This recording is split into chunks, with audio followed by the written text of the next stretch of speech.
नमस्कार। का आपके पता बा आपके रसोई में मिले वाला एगो छोटा सा पदार्थ यानी कपूर आपके खेती में बहुत बड़ा चमत्कार कर सकत बा। भाई साहब, आज के समय में जहाँ महंगा कीटनाशक और रसायन किसान के जेब पर भारी पड़ रहल बा, लेकिन वह खेती में मात्र 2 रुपया के कपूर के प्रयोग से तमाम प्रकार के कीट मकोड़ा से बचाव, फसल के सुरक्षा और आपके खेती से लाजवाब वाला पैदावार निकाले में काफी मददगार साबित हो सकत बा। तो भाई साहब, आज के वीडियो में आप जानब खेती में कपूर के चमत्कारिक लाभ, खेती में कपूर प्रयोग करे के सही तरीका और उ तमाम प्रकार के गलती जवन किसान जाने अनजाने में कर देला और ई कारण से फसल के बहुत ज्यादा नुकसान पहुंच जाला।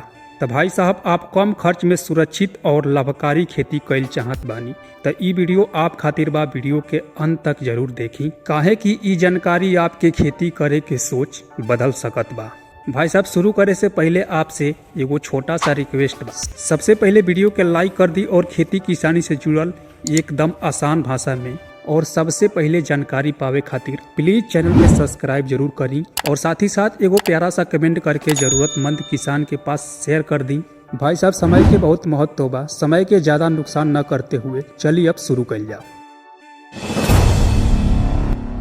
भाई साहब, सबसे पहले बात करी जाए कि 2 रुपया के कपूर आपकी खेती में चमत्कारिक लाभ देला भी या सिर्फ भ्रम बा। किसान भाई, आप कपूर के आज तक सिर्फ देवी देवता के पूजा करे खातिर काम ले बानी।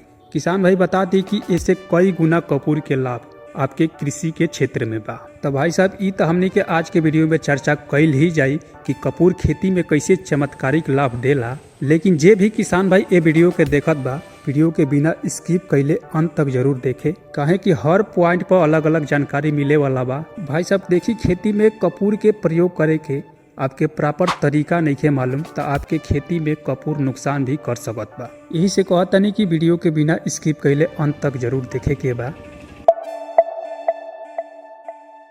कपूर के प्रयोग आप कौनो भी फसल में प्रयोग कर सकत बानी, चाहे धान के फसल बा, चाहे गेहूं के फसल बा, चाहे कोनो सब्जी वर्ग के फसल बा, रबी सीजन के फसल बा, चाहे खरीफ सीजन के फसल बा, चाहे फूल के खेती बा, चाहे फल के पेड़ बा, यानी अपन कृषि के क्षेत्र में जितना भी फसल बा कपूर के प्रयोग करके बढ़िया वाला उत्पादन लिहल जा सकता। तो भाई साहब, सबसे पहले यह जान लिहल जा कि खेती में कपूर के प्रयोग से लाभ का मिलेला। काहे कि लाभ का मिलेला ई पता रही तबे तक आप खेती में कपूर के प्रयोग करब। तो किसान भाई देखी, जब हमनी के घर में देवी देवता के पूजा पाठ करे नहीं जा और कपूर जरावे नहीं जा तो कपूर से बहुत अच्छा वाला सुगंध आवेला, लेकिन उसे कई गुना अच्छा महक आई जब आप कपूर की खेती में सही प्रयोग करब। तो यानी खेती में कपूर के प्रयोग समझ ली आपके खेती में 4 चाँद लगा सकत बा। देखिए, एक हिसाब से देखल जाता ये कपूर बनेला ही खेती में प्रयोग करे खातिर, लेकिन हमनी के कपूर के प्रयोग मात्र देवी देवता के पूजा पाठ में ही करे नहीं जा।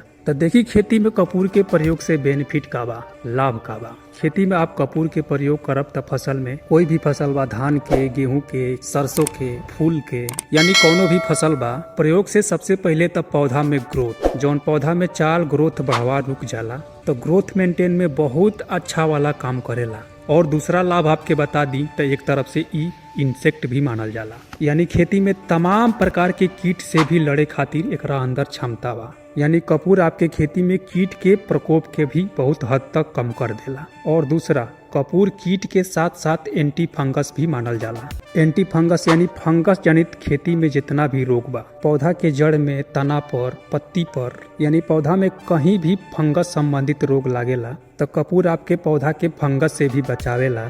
तो भाई साहब देखल जाता खेती में कपूर 3 प्रकार से लाभ देता। एक तो आपके तमाम प्रकार के कीट से लड़ता, दूसरा एंटी फंगस है जेवन फंगस जनित रोग के होखे से रोकेला, और आपके फसल में ग्रोथ मेंटेन खातिर कपूर काफी मददगार है, यानी फसल के चाल ग्रोथ बढ़ावा में काफी कारगर साबित होला। तो ये तरह से आप खेती में कपूर के प्रयोग करत बानी तो 3 तरह से जबरदस्त वाला फायदा देखे के मिलता। लेकिन किसान भाई, मन में सवाल ई रह गई कि खेती में कौन कपूर के प्रयोग कइल जाओ। जवन घर में पूजा पाठ में प्रयोग होला उहे कपूर या कोनो अलग से कपूर आवेला। तो देखिए, में कोनो भी प्रकार के संकोच नहीं के, जौन आप घर में पूजा पाठ खातिर कपूर के प्रयोग करेला उहे कपूर के प्रयोग आप खेती में भी कर सकत बानी। देखी, कपूर भी 2 प्रकार के आवेला। चेक करे खातिर आप कपूर के माचिस से जला के आप चेक कर सकत बानी। अगर एक माचिस में कपूर जल गई तो समझ ली ये कपूर के खेती में प्रयोग करे के बा।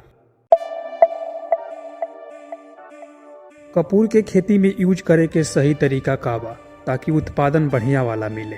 कपूर के खरीदारी करके और मात्र पौधा के पास रख दियाला से का एकर लाभ मिली? तो भाई साहब देखी, कपूर खरीद के और पौधा के पास रख दियाला से एकर कुछ ना लाभ मिलेला। कपूर के खरीद के देवी देवता के स्थान पर रखल जाला, लेकिन कपूर के प्रयोग आप खेती में कईल चाहत बानी तो एकर तरीका अलग बा। कपूर के खेती में आप प्रयोग कर सकत बानी घोल बना के, पाउडर बना के। कपूर के आप पाउडर बना के और मिट्टी में मिला के आप अपना फसल धान, गेहूं, चना, सरसों या कोनो सब्जी वर्ग के फसल बा तो में आप छिड़काव करके कपूर से बढ़िया वाला लाभ उठा सकत बानी। भाई साहब बतने ना, अगर आप चाहत बानी कि कपूर के प्रयोग हमके मिट्टी में मिला के नइखे करे के तो आप सिंपली कपूर के घोल बना के फसल पर छिड़काव कर सकत बानी। लेकिन खेती में कपूर के प्रयोग आप कईल चाहत बानी तो कौन फसल में कितना डोज रखे के चाहिए? तो भाई साहब देखिए, इस सब कुछ वीडियो में बताई, बस बनल रही वीडियो में। भाई साहब डोज के ऊपर बात कईल जाए तो कपूर के प्रयोग आप खेती में 2 प्रकार से डोज बना के कर सकत बानी। तो देखिए, यदि आप कपूर के प्रयोग मिट्टी में मिला के कईल चाहत बानी, यानी आपके फसल छोटा बा, ज्यादा बढ़ावार नइखे भइल, तो भाई साहब कपूर के टिक्की के आप पाउडर बना के और मिट्टी के साथ प्रयोग कईल चाहत बानी तो 1 किलो मिट्टी में 7 से 10 ग्राम कपूर के पाउडर बना के मिट्टी में मिला के फसल में भुरकाव कर सकत बानी और फसल में भुरकाव के बाद सिंचाई कर दी। लेकिन यहाँ सवाल ये रह गया कि यदि आपके 1 एकड़ खेत में कपूर के प्रयोग मिट्टी के साथ मिला के करे के बा तो कैसे कईल जा, का डोज रखल जाता? देखिए, आपके 1 एकड़ खेत में भुरकाव खातिर खूब आराम से 20 केजी मिट्टी के जरूरत पड़ी तो वो हिसाब से आप कपूर के भी प्रयोग करी। यानी आपके 20 केजी मिट्टी में 100 ग्राम से 120 ग्राम कपूर के जरूरत पड़ी। वो समय आप मिट्टी के साथ में मिला के कपूर के प्रयोग करब तो मिट्टी के साथ साथ आपके फसल पर कपूर भी गिरी तो सबसे पहले तो आपके पौधा के एंटी फंगस यानी फंगस जनित रोग से लड़े खातिर क्षमता प्रदान करी। और वो समय पर आपके फसल में कीट यानी इंसेक्ट के प्रकोप बा तो तुरंत इंसेक्ट के खत्म करी। यानी तमाम प्रकार के कीट के भी मारे में कपूर काफी कारगर साबित होला। तो ऐसे आप खेती में कपूर के प्रयोग मिट्टी में मिला के भी कर सकत बानी। दूसरा, यदि आप चाहत बानी कि हम कपूर के प्रयोग मिट्टी के साथ में ना करब तो आप स्प्रे माध्यम से भी कपूर के प्रयोग कर सकत बानी। यानी आपके पास गेहूं के फसल बा, चना के फसल बा, सरसों के फसल बा, कोनो भी फसल बा, यदि आप स्प्रे के माध्यम से कपूर के प्रयोग कईल चाहत बानी तो डोज 1 से 2 ग्राम यानी मान ली 1.5 से 2 ग्राम प्रति लीटर पानी में घोल बना के स्प्रे कर सकत बानी। लाजवाब वाला रिजल्ट मिलेला। जैसे मान ली कि आपके पास 15 लीटर के टंकी बा, 15 लीटर के टंकी में आप 10 से 12 ग्राम पाउडर के घोल बना के स्प्रे करी तो देखिए, ये 2 बेस्ट तरीका बा कपूर के खेती में प्रयोग करे खातिर। अगर आप चाहत बानी तो मिट्टी के साथ में मिला के प्रयोग करी या आप स्प्रे माध्यम से कपूर के प्रयोग करी।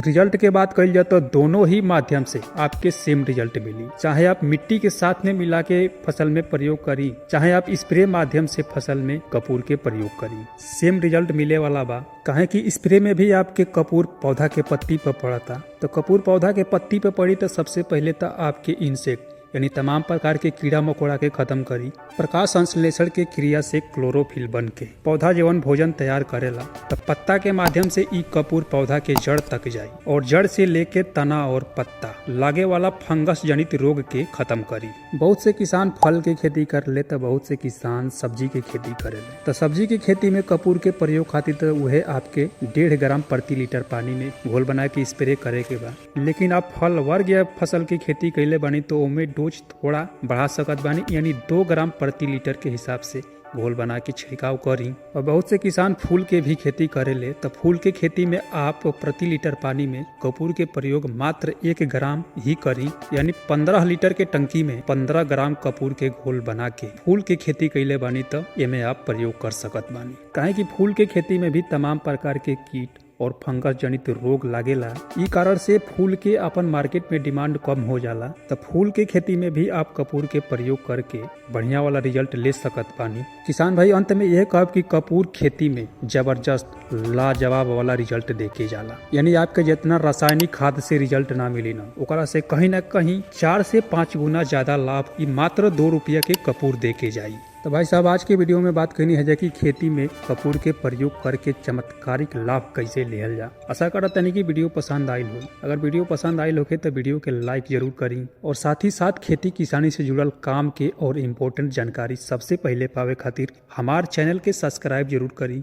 मिलल जी अगला वीडियो में कोनो नया टॉपिक के साथ। नमस्कार, जय जवान जय किसान।